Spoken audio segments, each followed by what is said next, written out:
Just got the battery in. I cleaned off all the terminals, both of them. $99 battery from Costco, 3-year warranty. Started right up.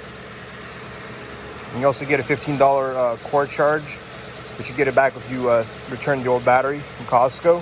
$99.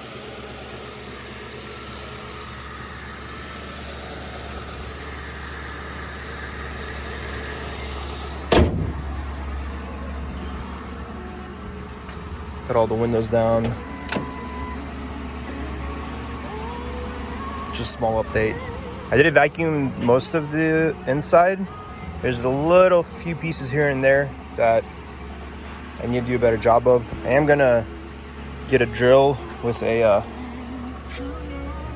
power brush or a drill with like a brush you put on, and as you can see towards there, the back, there's a lot of stuff, little things that I haven't gotten yet.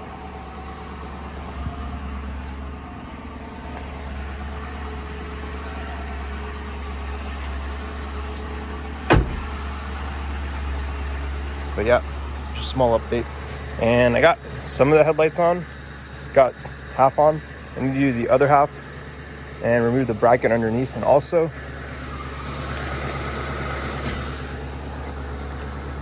I did put this on here on the battery. It's 97 cents from Amazon. I will put a link to this in the below, so I'd recommend it, I guess. And yeah, about $100, about $100, and we're done with the battery.